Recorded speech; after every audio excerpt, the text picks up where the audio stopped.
Reporters climb, producers jive. They wanna be down with the king.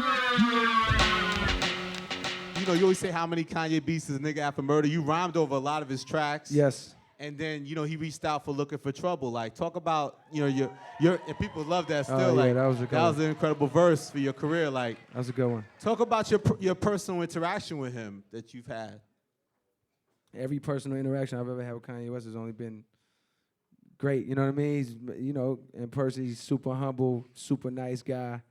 You know what I mean? He sent me a text, email. This is when, you know, he's notorious for not having a phone. He just sends emails, and he sent me an email about workout that was really nice. You know what I mean? And it was after that came out. He's just giving me props on it, and it was just anytime I run into him, he's just a great dude, man. Yeah. So that's how why did Looking for Trouble come together that you was able to be on that record? Oh, they reached out to me. I think No ID hit me first, like, yo, there's a Good Friday joint they want you on. And then I was on tour at the time in the middle of nowhere cities, you know what I mean, in the middle of nowhere towns. And it just happened to be at a time when I was in like the middle of Michigan, in the middle of nowhere, and they really needed it. You know what I mean? It was Good Friday, so I'm sure they was doing them joints last minute, like Friday morning. They was probably still working on Saturday morning. Saturday morning. So it's like Saturday afternoon. It's like Friday morning, I wake up and it's like Kanye West is on my phone. He's like, yo, what's up? You know what I mean? Can you get this joint done? And I'm even looking back, I'm such an idiot because I'm like, I don't know, Kanye. Like, I'm just trying to be real. Like, yo, I'm in the middle of fucking nowhere. I don't have no equipment.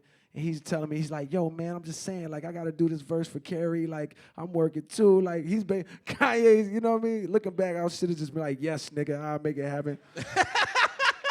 But he gave me, like, the spiel and made me realize, like, oh, I'm bugging. So we drove, like, maybe 2-3 hours to Detroit. And as we ride to Detroit, I'm writing that verse in the car. You know what I mean? As soon as we get to Detroit, some nigga had the pistol on the fucking by the Pro Tools. That's how you know we in Detroit. I walk into this.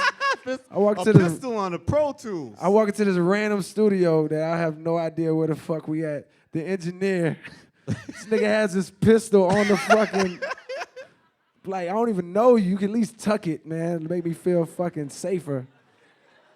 So looking for trouble. Yeah, I was looking for trouble for real. Damn, that was crucial. I do that was this, good. man. That was good. But so yeah, I did the Looking for Trouble verse, and then the rest was history. That shit was amazing. So one final Kanye question. Do you think that he's impacted on his side? Do you think he considers you competition? Like, you think as a competitor, he'll send you a text or a note after, see how things measure up? I don't know. I don't know. That's a Kanye West question. I don't know. I know that that there was a point in time when these guys were my favorites, and they still are. But there was a point in time when they seemed so far from me. Like, even though I believed in my talent, but they seemed so far away. Like, they were so good. You know what I mean?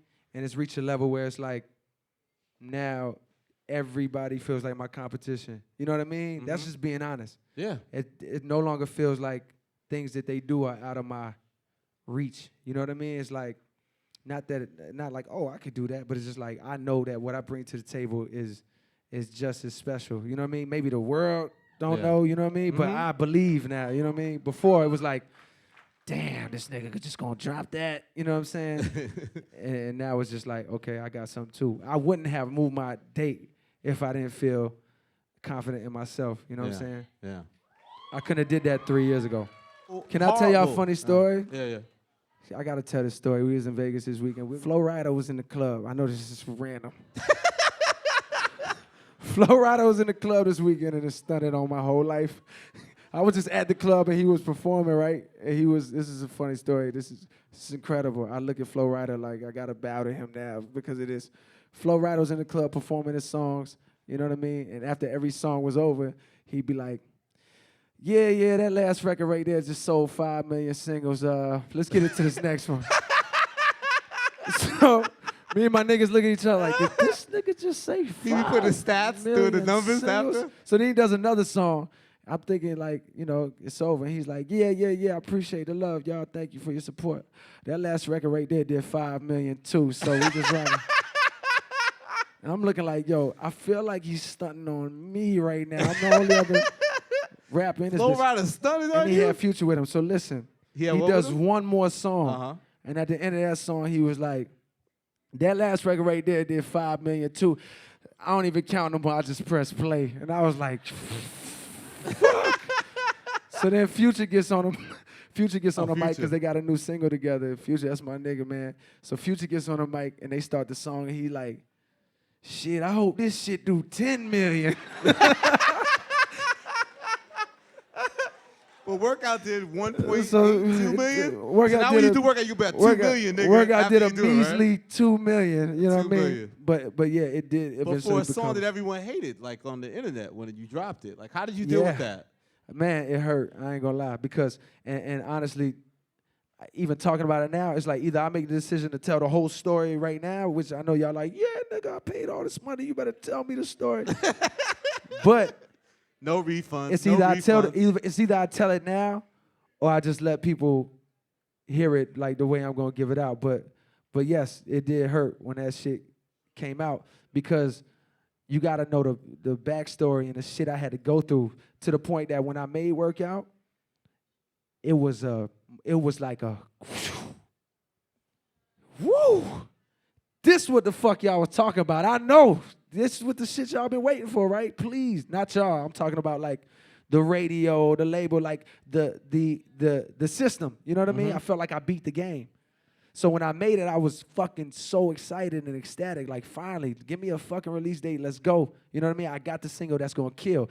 And I knew, too, from studying the radio, because you got to understand, starting with Who Dat, I had been doing radio runs. I knew that Workout was a slow burner. I knew that right away it wouldn't be an impact record. Like, when Drake drops, it's like, that bitch is going straight to the top and fast. I knew that Workout was a slow burner, and that once it hit a point, it was going to be over with, which it proved to be.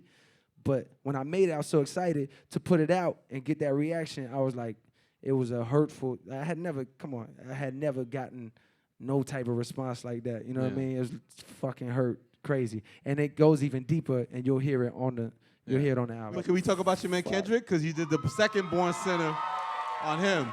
Kendrick. Why, explain your relation. You guys are pretending you guys putting out an album together. We still pretending you're doing that? That's not pretending. That's not pretending, man. It's not pretending. What do you want to know about Kendrick? He's Well, a couple fucking things. crazy. I feel like the one thing you said also, I remember with the success of Sidelines, you feel like in some ways you may have helped him because it's a similar path where he took his time with his album. He didn't necessarily have these records that were big on radio, and it kind of resonated after he was very successful out the gate. Right. And in some ways, Sideline Story was the precursor to Good Kid, Mad City in the sense of that.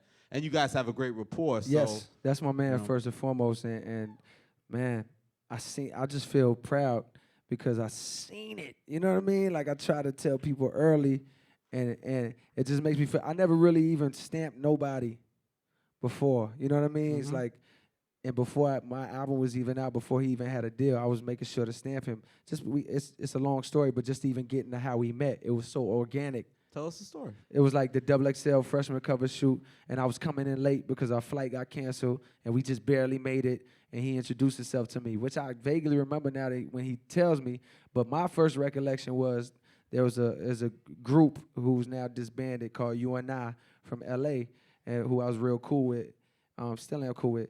So they had an album release party in L.A. at this little lounge, maybe 200 people.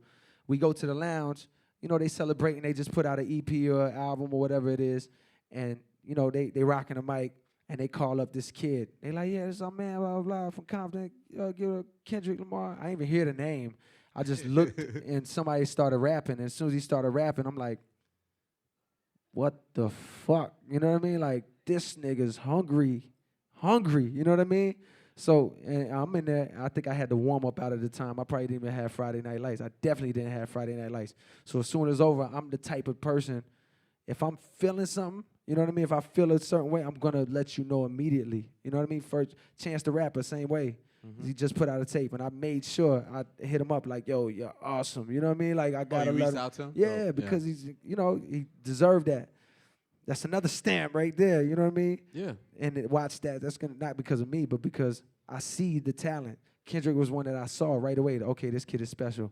Came up to him, showed him love. He was like, yo, I met you at the XXL thing. You came in all late like a demon. So I'm just like, yo, send me some shit. You know what I mean? And then he sent me songs. I'll never forget the 2 songs he sent me. One was the bitch, I'm gonna cut you off. And then he sent me, this before that tape came, that OD joint came out. Yeah. So he sent me, cut you off, then he sent me Pussy and Patron, all in my email. And I'm Wow. going around to all my friends like, yo, listen, y'all don't hear this? Listen to Pussy and Patron, Yeah. everybody. I'm like, yo, we got the next Dream. I promise you, I was like, yo, this nigga's for Dreamville right here, because I ain't know he had no bullshit. I was like, yo, I'm trying to sign this nigga. I had no clue. He was already fucking with Top Dog, because, you know, he didn't have a major deal, but he was already fucking with Top. So that's how I first met him, and from there, it was a real organic relationship. So me and Kendrick go back to before he had a deal, before I had Friday Night Lights Out, you know what I mean? Yeah. It was just a mutual respect. It's great you mentioned Chance. I was gonna ask you like who of like now you have a whole generation that's coming after you. Yes. Type of thing. I wanted to know who you liked from that generation that stood out to you. Anybody besides Chance? Yeah, Joey Badass is incredible. He just put out a song today that I heard that was fucking nuts. Joey Badass just like, if you're gonna come with a sound that's like vintage, you better do it right. You know what I mean? Mm-hmm. And Joey Badass is doing that shit right. Like, he's really paying tribute to a style of rap that is, you know what I mean, not appreciated anymore. You know, I listen to him, I'm like, damn, I love this shit. You know what I mean? Because that's the school that I come from. Yeah. You also had the line, that reminds me of that line you said about the 90s rappers raped the game. And do you feel like sometimes there's pressure on the 2000 MCs to challenge that and build your own new era, you know what I mean, and take that on? I guess that kind of also speaks to you even going against Kanye. Well, not Kanye's 2000s also, but you know what I mean? Like, what do you feel, and people want to say like, well, with Kendrick's album and the success he had, do you feel like with like you coming out and Wale and Sean that you're kind of, like you type of guys are building a whole new, like a new golden age? We have to, because a new golden age? We have to, because if me, Kendrick, Drake are not, like, we can't just, we're not going to, but like, we can't be, put it like this, if not us, then who? The shit is gonna die. Because you can't just keep, and you talking to a nigga that loves Jay-Z, loves Kanye West, and loves Nas, but at some point, you gotta stop acting like nobody can do it better. Because if you really hold on to that belief, you're never gonna see the niggas that actually might be taking it to another place. You know what I mean? Mm-hmm. Like, if you always praising Michael Jordan, and we love Michael Jordan, you're never gonna realize that LeBron James is fucking amazing. Or, you know, Kevin Durant is fucking amazing. Like, it all there's goes people back that to can take it LeBron. further. It all goes back to LeBron. It all goes back to LeBron, man. All roads go to LeBron. But that's my point is, you have to allow new legends. Allow for there to be new legends. You can't always, there's a song, Stay.